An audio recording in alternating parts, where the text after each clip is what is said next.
Olá, estamos começando mais um Câmara Rio Debate especial Notícia Preta. E hoje vamos falar sobre um tema sempre muito gostoso de conversar, gastronomia, e particularmente sobre a presença da ancestralidade na gastronomia carioca.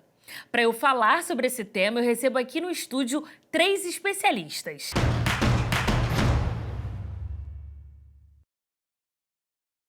Eu gostaria de dar boas-vindas a João Diamante, que é chefe de cozinha, apresentador de programas culinários, modelo e atua como empreendedor social por meio da ONG Diamantes na Cozinha, um projeto que capacita jovens negros em situação de vulnerabilidade econômica e social para atuarem na gastronomia.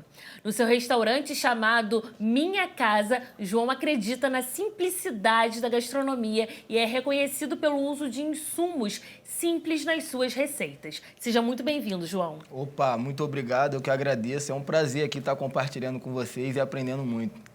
Também tenho o prazer de receber Breno Cruz, que é doutor e professor de gastronomia da UFRJ, organizador de livros e pesquisador da área de gastronomia, com publicações nacionais e internacionais. Além disso, Breno é o criador do Prêmio Gastronomia Preta, que tem como objetivo evidenciar pessoas pretas, pardas ou indígenas que se destacam no setor de alimentos e bebidas. Seja muito bem-vindo, Breno.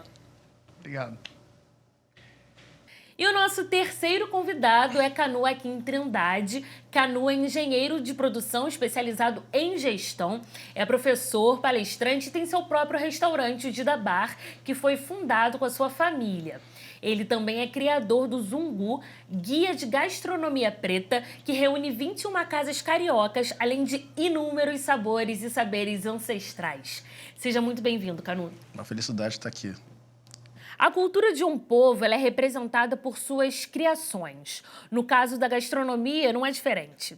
Sabores, cheiros, cores, tudo isso expressa a nossa própria identidade.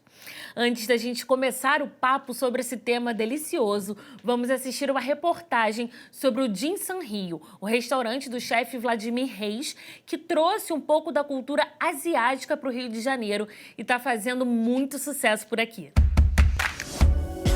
Chefe de cozinha negro, Vladimir Reis nunca poupou esforços para colocar seus sonhos em prática. Carioca de Santa Teresa e com 20 anos de profissão na cozinha, ele trabalhou 2 anos em Singapura, onde conheceu o Dim Sum, uma especialidade da culinária asiática, e se apaixonou. E lá eu precisava trabalhar, para me manter naquele lugar, e como sendo cozinheiro, eu fui trabalhar em um restaurante chinês. E eu tive a sorte de ser um restaurante de Dim Sum. E quando eu vi os ginseng sendo preparados, eu fiquei maravilhado com isso. A comida ancestral asiática carrega a tradição e a religiosidade de um povo. Cada prato tem uma história a ser contada, e no caso do ginseng não é diferente. Vladimir deu um toque brasileiro e trouxe o ginseng para o Rio. Tudo começou com uma pequena barraca nas feiras da cidade. Ginseng são pequenas trouxinhas de arroz com recheios e formatos diferentes. Dim Sum significa tocar o coração. Uma palavra muito bonita, né? Apesar dos desafios, nem a pandemia desanimou o chefe de cozinha. Em 2021, ele e a esposa inauguraram um restaurante no Catete, que hoje faz sucesso entre cariocas e turistas. No início, dizia-se que o mal da pandemia vinha da culinária chinesa. E eu tinha o quê? A proposta de um restaurante chinês. E daí eu fiquei sem caminhos. Aí daí eu tive esse insight, não é? Peguei a minha bike, botei uma bag nas costas. Nessa época o Rio de Janeiro estava fechado e lá estava eu andando pela cidade vendendo dim sum congelado, que deu para dar caminho na minha obra, né? Terminei a obra em meia pandemia, abri em meia pandemia, num período onde todos estavam demitindo, eu estava procurando pessoas para trabalhar com a gente. O Dim Sum carrega a bandeira de inclusão racial e de sustentabilidade ambiental. Os funcionários são negros e os produtos usados são de origem orgânica familiar local. Culinária é algo universal. Todos, de qualquer etnia, não é, pode e tem a oportunidade de aprender qualquer tipo de culinária. Não importa se é culinária francesa, australiana, indiana. até, e desde que faça com amor, né? E bote um pouco, sabe, da sua essência nela, que o que faz todo o diferencial, entende? Culinária feita com amor e com determinação é tudo. Muito interessante essa matéria, né, com o Vladimir. E agora eu trago aqui para vocês, vou começar por você, João Diamante, porque o Vladimir traz uma frase que é: culinária é algo universal. E aí, pensando na nossa gastronomia, também é algo universal, né? O que a gente come hoje em dia no Brasil, a gente pode dizer, João, que é uma mistura de tudo um pouco, de onde vem, como você se inspira, você que morou fora, estudou fora, como que você também se inspira e faz a sua comida? É exatamente isso que o Vladimir falou. Acho que a cultura do Brasil foi montada com diversas outras culturas, sobretudo a cultura gastronômica, de hábitos e costumes. E por isso que nós somos tão ricos, né, de diversidade dentro do Brasil. Você vai de leste a oeste no Brasil, você come totalmente diferente, você veste diferente, você anda diferente. E a gastronomia, além de ser essa cultura, essa coisa que unifica povos e nações e tudo mais, você vê esse poder que ela tem social, de inserção e de transformação, onde você consegue... A gastronomia, se não é o primeiro, é o segundo movimento que mais emprega no mundo. Você tem uma linguagem, a gastronomia é uma linguagem, e dessa forma você consegue estar onde você quiser estar, independentemente da sua classe social ou do seu poder aquisitivo, financeiro ou intelectual, com a gastronomia. Então eu concordo literalmente ali com o que ele falou e compactuo também do que ele faz. Eu conheço um pouco da história do Vladimir, tive o privilégio de gravar um programa com ele, que é o Garimpeiro do Sabor, e é esse cara autêntico, humilde, que quer levar a vida através do amor da gastronomia com uma cultura que é muito peculiar aqui no nosso país, né? E aí a gente vê a gastronomia também como uma ferramenta de transformação social e de perpetuação de culturas. E falando sobre essa transformação social, eu trago aqui para o Breno que você sabe muito bem como a gastronomia pode transformar vidas, porque você faz isso. E aí eu queria que você contasse pra gente como que você usa a gastronomia nesse lugar de ferramenta de transformação social, que é muito bonita essa história. Obrigado, é um prazer estar aqui com vocês, ao lado de duas pessoas tão importantes quando a gente fala de gastronomia, especificamente quando a gente fala de gastronomia preta. São muitas histórias que eu ouço das pessoas que estão na gastronomia, seja a história do Vlad, a história do João também, que é uma história linda, do Canu e da família à frente do Didabá. E a gente fala sobre transformação, de fato. E quando a gente pensa o povo preto na gastronomia, é um povo que está muito presente, mas que muitas vezes é um povo que ainda se encontra negligenciado na gastronomia. Por isso, a importância da gente ter chefes na mídia como João Diamante, a importância do Guia Zungu para evidenciar restaurantes no Rio de Janeiro que são comandados e que também reforçam a importância da ancestralidade. E o Prêmio Gastronomia Preta, ele surge justamente para evidenciar o nosso povo, para transformar essas vidas e para mostrar que existe gente preta, sim, apresentando excelentes preparações na gastronomia e que a gastronomia é feita de gente e não simplesmente é o chefe, mas também o bartender, o mixologista, o garçom, a garçonete, o gestor, a gestora, a empreendedora.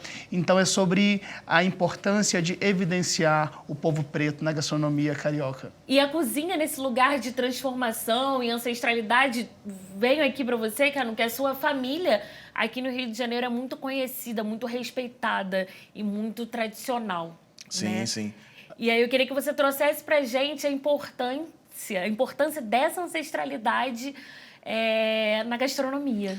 Olha, a gastronomia, assim, ela, para mim, eu sempre digo que ela tem uma potência enorme, né? E a gente consegue ver isso em vários momentos diferentes, né, da nossa vida, ou vários momentos diferentes da própria história mesmo, né? Você vê que em África a gastronomia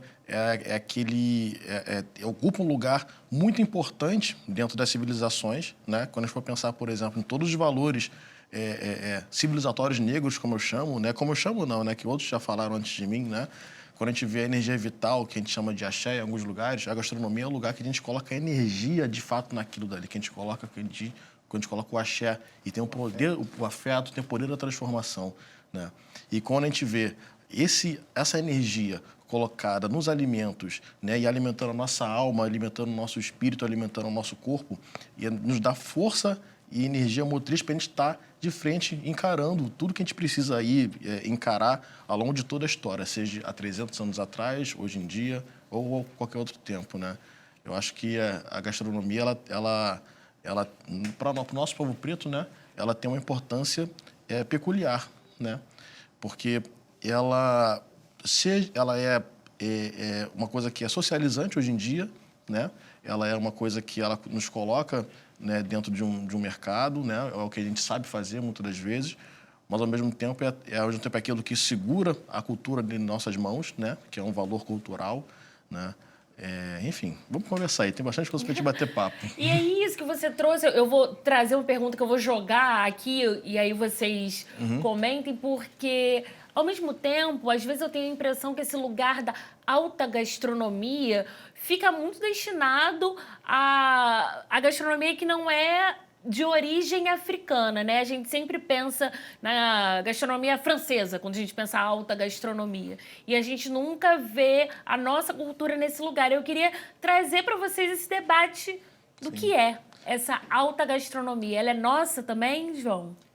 Eu acho que é uma construção de culturas e valores construída pela sociedade capitalista. O que acontece? Fazendo uma analogia de talvez 300 anos atrás, 300 e pouquinhos anos atrás, quando a gastronomia não era importante, ela estava em mão de pessoas pretas escravizadas.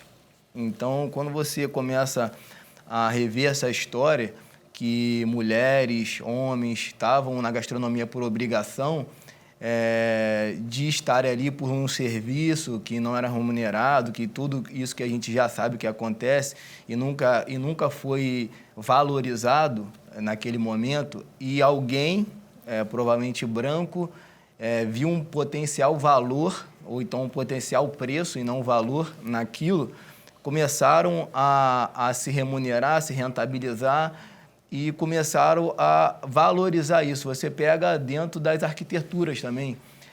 Você pega a arquitetura das casas antigas, a cozinha sempre foi separada da casa grande. E depois começaram a unir a cozinha e depois começaram a inventar uma tal de cozinha americana e de você ter esse contato direto e acabou virando uma coisa cool. Isso tudo pela valorização do mercado. E automaticamente as pessoas que estavam dentro da cozinha obrigatoriamente escravizadas ali dentro da cozinha começaram a se afastar. Foram para o ralo da cozinha. Hoje você pega o chão de fábrica da cozinha, são pessoas pretas. Hoje você pega os líderes da cozinha, são pessoas brancas. Então, muito pela essa valorização dentro da profissão, do momento que era rentável financeiramente, entenderam que cozinha não era lugar de preto, e sim lugar de branco. E a gente precisa mudar isso. Eu acho que a nossa cultura é uma cultura miscigenada, sim, é uma cultura que pessoas pretas trouxeram costumes, diversas contribuições para formar a cultura brasileira, e que vai ter pessoas brancas usando a cultura brasileira ali como a título de apropriação cultural, mas que precisa, sim, dar mérito, dar crédito, creditar, até porque a nossa cultura é uma cultura miscigenada. Então, vai ter, sim, pessoas brancas utilizando, mas não só utilizar, e sim dizer de onde veio e quem trouxe e quem faz aquilo permanecer dentro daquele meio, daquele ambiente. Eu acho que de maneira complementar à fala do João, quando a gente fala de alta gastronomia, a gente tem associado essa ideia do gourmet. Mas eu acho que tem existido na academia e no mercado também um movimento muito interessante, que é justamente repensar a alta gastronomia a partir dos nossos insumos, a partir das punks, né, João, que são as plantas alimentícias não convencionais. E eu acho que cada vez mais a gente está entendendo quão potente é a gastronomia brasileira e olhando para trás e, de uma certa maneira, né, Canu, né, João, entendendo e compreendendo que a gente tem muita técnica, que a gente tem uma biodiversidade que nos ajuda demais no que diz respeito à criação de novos pratos, ou então, como o João fez no Rio Gastronomia, um prato que a princípio seria super simples quando a gente fala de insumo, que seria a abobrinha. O João entregou um carpaccio de abobrinha pra gente, super potente de sabor e de técnica também. Então, se a gente olha hoje a gastronomia na perspectiva da academia, né, na formação, mas também na perspectiva do mercado, a gente vê que a técnica brasileira e os insumos brasileiros, eles têm sido valorizados, e isso é muito legal e muito importante quando a gente fala de alta gastronomia. Acho que, fazendo uma fala complementar, vocês dois, né? Eu acho que o que o João falou, né? A gente tem várias frentes diferentes da gastronomia, né? A gente tem a gastronomia francesa, você falou da questão da cozinha americana, né? Mas, de fato, a gente precisa mostrar que existe, de fato, uma gastronomia preta e ela tem uma cara e ela tem um jeito peculiar e precisa ser respeitada, tal como a gastronomia francesa ou qualquer outra que venha, né? Eu lembro, assim, a gente assim, a gente passou por alguns desafios, né? Fazer comida africana, né? No Rio de Janeiro, traz uma sensibilidade, vou dizer assim, uma questão, uma dificuldade, vamos dizer assim, né? Porque a própria apresentação dos pratos é totalmente diferente, né? E aí, aquele modelo de apresentação de pratos, né? Que eu adoro, né? Aquele modelo de apresentação de pratos francês e tal, né? Que, assim, que é tudo muito... As coisas, às vezes, no seu lugar e tal, você vê, às vezes... Mimeticamente pensado, né? Mimeticamente pensado. Você vê, às vezes, você vem com um modelo de apresentação de prato, por exemplo, de África, nigeriano, ou de Angola, ou enfim, de qualquer outro lugar, né? Que você vê que é uma quebra de padrão enorme, né? Não é assim, de fato, né? É totalmente diferente. E aí, quando você vai criar um negócio, né? E onde você quer assumir o seu valor, vamos dizer assim, africano de fato, e você apresentar para as pessoas entenderem que aquilo eles não está falando sobre gastronomia que tem uma influência italiana, né? E você tem que pagar suas contas, né, no seu negócio, né? Acaba virando um desafio de fato, né? Para você assumir o seu valor negro de fato, frente às pessoas que estão com a cabeça, às vezes, já direcionada para um aspecto que não é um aspecto africano, né? Que, na realidade, acho que nada no mundo está sensível e direcionado para receber esse aspecto negro, né? E aí acaba virando uma série de dificuldades, sensibilidades de você ser fiel, de fato, àquilo, né? E você conseguir transformar o seu negócio numa coisa potente, né? Que é uma coisa que, às vezes, não é tanta novidade assim, né? A gente vê que desde a África a gente tem esse tino do comércio, a gente tem esse tino de que hoje em dia a gente fala sobre afroempreendedorismo, né? A gente vê as mulheres em África elas vendendo de fato no mercado, né? E você vê que tudo isso é com cheiro permeado com cheiro de dendê. E hoje em dia a gente está aqui falando sobre gastronomia, né? A gente está falando sobre gestão de negócios, né? Que de fato é a minha especialidade, mas gestão de negócios dentro da gastronomia, usando essa potência que é nossa, né? E como você falou, o Breno falou, né? Que tem a nossa biodiversidade e tal, mas está falando de gestão de negócios usando a nossa potência, né? E de forma complementar, eu acho que é interessante a gente pensar que a gastronomia, ela ainda é pensada a partir do padrão eurocêntrico. E a gente precisa reconstruir e valorizar aquilo que a gente tem a partir do povo preto também e as várias receitas que estão aí disponíveis e que fazem parte do nosso processo de construção enquanto povo também. Sim. Pessoal, o Câmara Rio Debate é para um breve intervalo, mas a gente volta já já.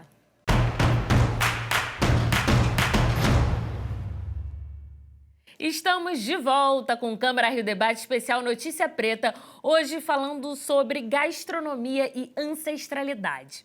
E agora a gente vai conhecer um pouco da história de uma chefe de cozinha muito presente na vida cultural carioca, que é a Geórgia Gomes, que ela é chefe do GG Gourmet, que além do sucesso na cozinha, também tem muito samba no pé. Vamos ver.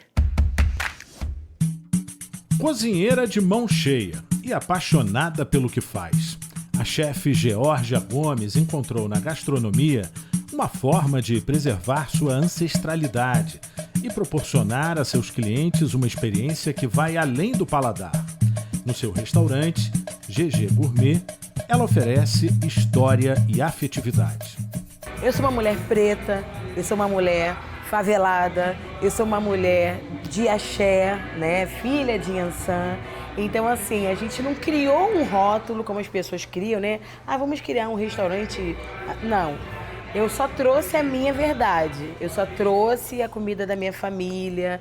Eu só trouxe aquelas coisas que eu cresci comendo, vendo, sentindo.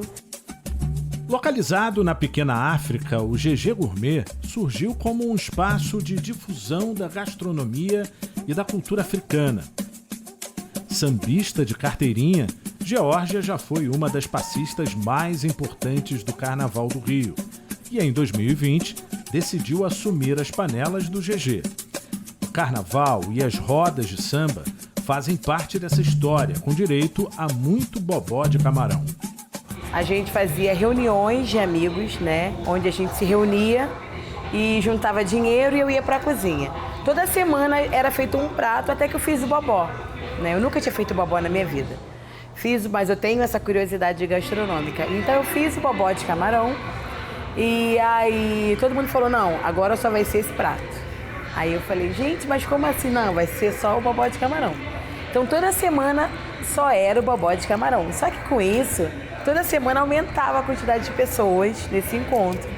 Até que se tornou impossível, né? E virou um evento, virou uma roda de samba, onde eu servia esse prato para a galera. Esse bobó foi o gatilho, né, para que a gente chegasse aqui, para ir para vários canais e fazer várias matérias. Foi por meio de uma ação social que Geórgia pôde dar continuidade a uma prática da infância, quando cozinhava ainda na companhia da sua avó e de sua mãe. Eu tenho pratos aqui que são inspirados na minha avó, né? São comidas que vêm da minha avó, da barra da saia da minha avó, de ver ela fazendo. Eu tenho um prato aqui chamado Prato da Avó.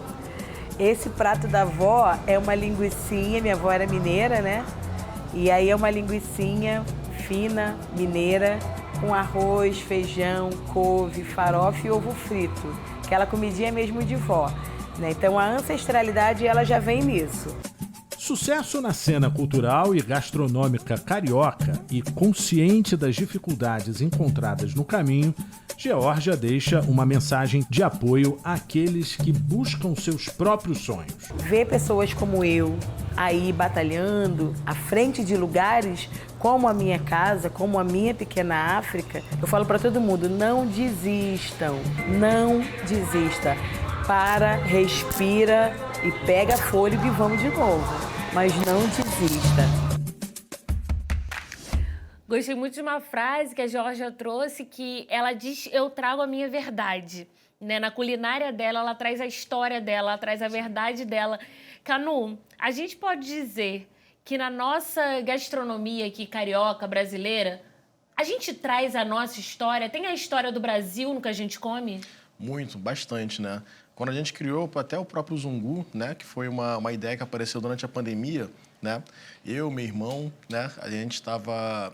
Só tinha gente, né, lá no restaurante mesmo, né? E muito que o Vladimir falou, daquela realidade e tal, pandêmica, né? E aí meu irmão virou e falou que assim, poxa, se a gente tivesse em comunidade, coletividade, isso aqui poderia passar por esse momento, possivelmente poderia estar sendo mais fácil, né? Estaria acontecendo de forma mais harmoniosa. E aí o Zungu, né, ele nasceu a partir dessa dor, né, a dor da pandemia, a gente está se sentindo cada um em um canto, passando pelos seus problemas, né. E aí uma das coisas que a gente trouxe, a gente pensou para o Zungu, né, é a gente realmente trazer, a gente falar, né, dessa gastronomia que existe aqui dentro do Rio de Janeiro, que ela tem uma forma peculiar, né, e ela traz a verdade dela, como a própria GG comentou, que está no Zungu também, né. Trazer essa verdade que é a verdade daqui do Rio de Janeiro, que o Rio de Janeiro ele tem uma forma de ter a sua própria gastronomia, que é diferente da comida, da gastronomia de Salvador, de muita influência de Nigéria, muita influência daquelas regiões. A gente tem uma gastronomia do Rio de Janeiro de muita influência banto, né? E aí trazer como que essa verdade, né, ela está dentro da gastronomia carioca e como a gente tem que se orgulhar dessas verdades e se agarrar nisso e construir uma identidade que já está construída, né? Mas, de fato, mostrar uma identidade de gastronomia preta carioca, afro-carioca, né? Então, que tá ali...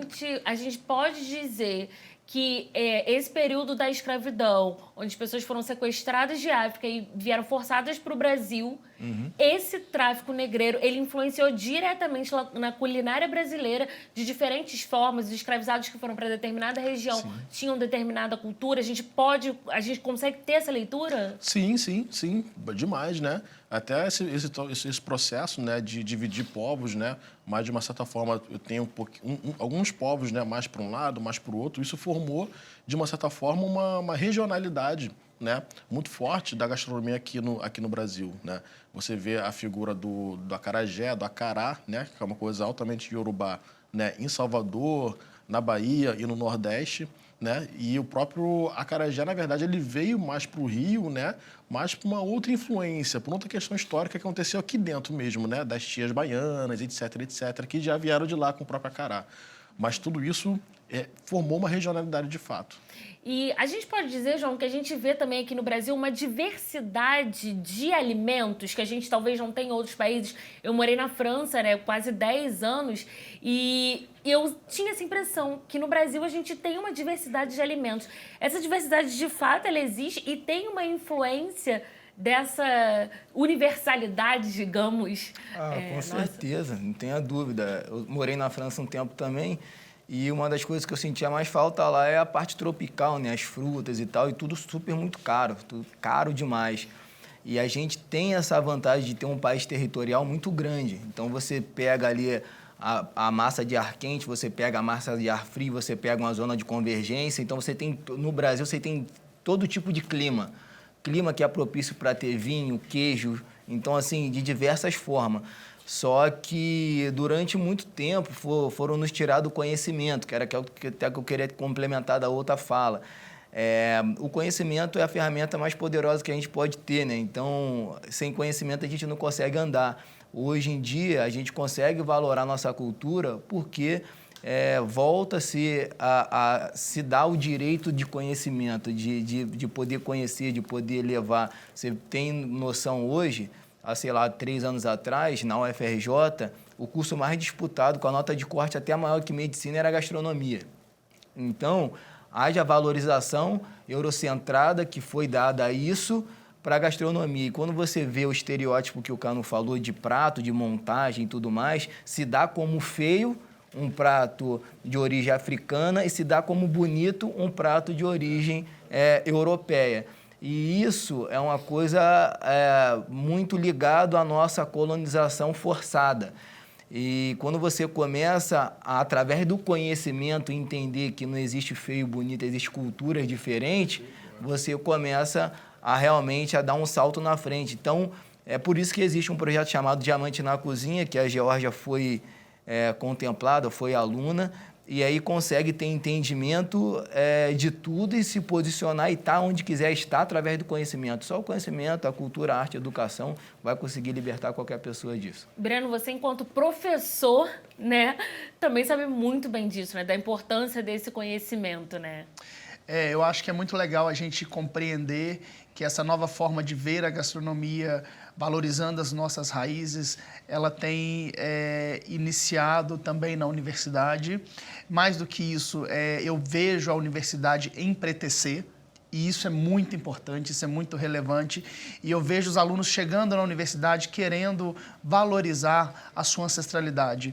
Então, é na pesquisa, é na criação de pratos, é o pensar o restaurante, essa valorização é super importante. Eu acho que a fala da Geórgia é super interessante quando a gente analisa também gastronomia como um componente da cultura, porque a gente não tem como dissociar a gastronomia de cultura. Então, o que ela promove, né, do samba com a cultura, nos remete também aos nossos ancestrais, nos remete à culinária e como que a culinária e a cultura, elas estão presentes, né, uma na outra. Então, é muito interessante a gente começar a repensar a gastronomia como parte também da cultura, porque, de fato, a gente está a todo momento no alimento, na bebida, mas também no entretenimento de alguma forma. E no Rio, né, que é tão plural, tão diverso e que a arte é tão presente, a cultura é tão presente, eu acho que é super legal fazer essa associação. Uma coisa muito interessante que vocês dois falaram sobre o Rio, o maior patrimônio cultural gastronômico que o Rio de Janeiro tem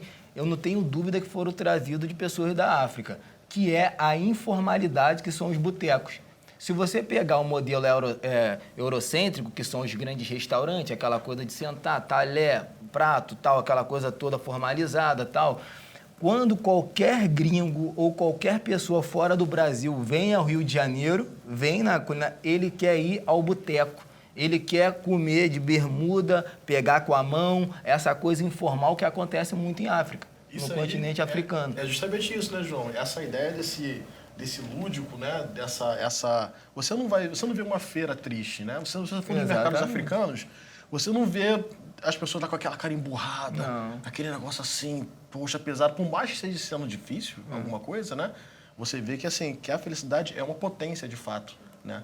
Daí, quando a gente vem para o Brasil, né, através de todos esses processos que a gente veio parar aqui, a gente vê que a gente doa essa potência para os nossos negócios, né? E a questão é justamente isso, né? A gente chegar e ter ideia, ter certeza das nossas potências, qual é a potência da felicidade, e transformar negócios que são negócios de fato, pretos mesmo de fato, né? Que são negócios que têm a potência da felicidade, que são negócios que a gente vai levar em consideração o nosso axé. O nosso axé. A gente vai saber de fato que, como o Breno falou, a gente saber da nossa cultura mesmo, e saber que aquilo é nosso de fato, né? E saber a gente criar isso, né? Coisas que vão trazer a gente num lugar na sociedade, né? Lugares potentes de fato, né? Porque é isso, né? É a gente pegar tudo isso que a gente está conversando aqui, botar pra gente internalizar pra gente e criar potência na sociedade, porque todas essas mazelas sociais, elas só vão mudar a partir do momento que a gente chegar e, de fato, olha, é isso, a gente tem... E as armas são essas, né? Essas são nossas armas, né? Não tenha dúvida. E se você for pegar aqui um exemplo claro e clássico, são pessoas formadas, super intelectuais, certamente, eu não sei, mas certamente influenciado por política pública de qualidade. Unanimemente aqui, eu venho de projetos... Eu tenho um estereótipo que talvez no Brasil isso seria fadado à morte. Eu venho do Nordeste, então nordestino. Eu sou preto. Eu sou favelado. Então, assim, eu tenho um estereótipo, se for pegar no Brasil, esse cara tinha que estar morto. Só que aí vem a questão de políticas públicas de qualidade no campo social, no campo educacional, no nível superior, que eu fui influenciado diretamente. E a partir do momento que você ganha esse conhecimento, você consegue devolver para a sociedade de alguma forma muito bacana. Uma coisa que eu fico muito chateado é que o seguinte, muitas pessoas usufruem dessa política pública de qualidade ali em algum momento da vida e não tem esse retorno, porque isso é um investimento do Estado, isso é um investimento do governo. O governo, o Estado, todo mundo reivindica de investimento, de querer levar, de querer assistir ali de alguma forma, e depois essa pessoa acha que foi meritocracia e por si só, e vai morar na Europa, ou nos Estados Unidos, em qualquer lugar que for, e não tem esse retorno. Então, acho que a gente precisa ter pessoas como o Breno, como o Canu, que tem uma visão, que tem um conhecimento, que tem um nível de intelectualidade, social, né, uma visão social dentro da questão para devolver, porque a roda só gira dessa forma. Se você não devolver, como que a roda vai girar? Então, eu vejo muitas pessoas com o microfone lá do outro lado do país, lá do outro lado do mundo, metendo pau aqui no Brasil, metendo pau no país, mas está lá na zona do conforto, lá tranquilo, numa situação... Tá, hoje você tem um nível de conhecimento, você tem um nível de intelectualidade que o Estado te deu, Sim. que foi investimento nosso. E como que você vai devolver? Como que vai fazer essa roda girar? Então, precisa ter esse entendimento de fazer... O Brasil só vai evoluir com pessoas como essa daqui, que tem um conhecimento e está devolvendo de alguma forma. Pra gente, pegando os ganchos que você comentou, João, eu gosto muito de falar sobre isso, né? Que até o próprio... Tudo que a gente faz, até o próprio restaurante lá da nossa família, ele é fruto das ações afirmativas na realidade, né? De várias formas diferentes, né? A gente teve lá... a gente nasceu em 2015, né? Eu fui da UFRJ, fui aluno de lá.